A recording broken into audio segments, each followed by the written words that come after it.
Hello welcome back. ഇന്ന് ഞാൻ കാണിക്കാൻ പോകുന്ന റെസിപ്പി ക്യാബേജ് തോരനാണ്. നല്ല ടേസ്റ്റി ആയിട്ടുള്ള എളുപ്പത്തിലുണ്ടാക്കാൻ പറ്റുന്ന ഒരു ക്യാബേജ് തോരനാണ് കേട്ടോ ഉണ്ടാക്കിയെടുക്കുന്നത്. അപ്പോൾ നമുക്കിതെങ്ങനെ ഉണ്ടാക്കുന്നതെന്ന് നോക്കാം. അതിനായിട്ട് ഞാനൊരു ചെറിയ ക്യാബേജിൻ്റെ പകുതിയാണ് കേട്ടോ കട്ട് ചെയ്തെടുത്തിട്ടുള്ളത്. ഇനി ഒരു പാനിലേക്ക് വെളിച്ചെണ്ണ ഒഴിച്ചു കൊടുക്കാം. ഇനി ഇതിലോട്ടൊരു ചെറിയ സവോള കനം കുറച്ച് കട്ട് ചെയ്താണ് ചേർത്ത് കൊടുക്കുന്നത്.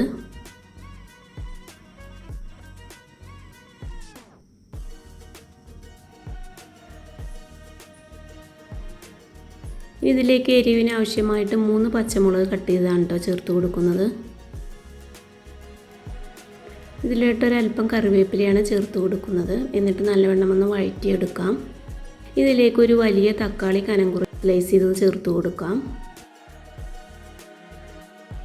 പിന്നെ ഇതിലോട്ടൊരു 3 വെളുത്തുള്ളി അല്ലിയും പിന്നെ ചെറിയൊരു കഷ്ണം ഇഞ്ചിയും ചതച്ചതാണ് കേട്ടോ ചേർത്ത് കൊടുക്കുന്നത്. എന്നിട്ട് ആവശ്യത്തിന് ഉപ്പും ചേർത്ത് കൊടുക്കണം. 1/4 ടീസ്പൂൺ മഞ്ഞൾപ്പൊടിയാണ് കേട്ടോ ചേർത്ത് കൊടുക്കുന്നത്. ഇതിലോട്ട് ക്യാബേജ് ചേർത്ത് കൊടുക്കാം. അപ്പോൾ ഉള്ളിയും തക്കാളിയൊക്കെ നല്ലവണ്ണം വാടിയതിന് ശേഷമാണ് കേട്ടോ ക്യാബേജ് ചേർത്ത് കൊടുക്കേണ്ടത്. അപ്പോൾ അതാ ക്യാബേജ് നല്ലവണ്ണം കഴുകി വെള്ളം വാർത്തിയെടുത്തതാണ് കേട്ടോ.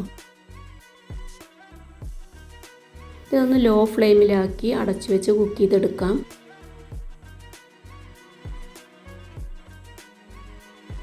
അപ്പോൾ അതാ നമ്മുടെ ക്യാബേജ് തോരൻ ഇവിടെ റെഡി ആയിട്ടുണ്ട്. അപ്പോൾ ഇതുപോലെ തക്കാളിയും സവോളയൊക്കെ ചേർത്ത് വഴറ്റി ഇതുപോലെ ഉണ്ടാക്കിയാൽ നല്ല ടേസ്റ്റാണ് കേട്ടോ. അപ്പോൾ ഇതുപോലെ ഉണ്ടാക്കാത്തവരുണ്ടെങ്കിൽ ഒന്ന് ഉണ്ടാക്കി നോക്കുക. അപ്പോൾ എൻ്റെ വീഡിയോ ആദ്യമായിട്ട് കാണുന്നവരുണ്ടെങ്കിൽ ഒന്ന് സബ്സ്ക്രൈബ് ചെയ്ത് സപ്പോർട്ട് ചെയ്യണേ.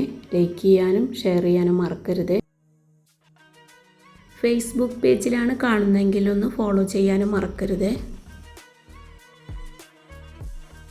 അപ്പോൾ അടുത്ത റെസിപ്പിയുമായി വീണ്ടും കാണാം. Thank you.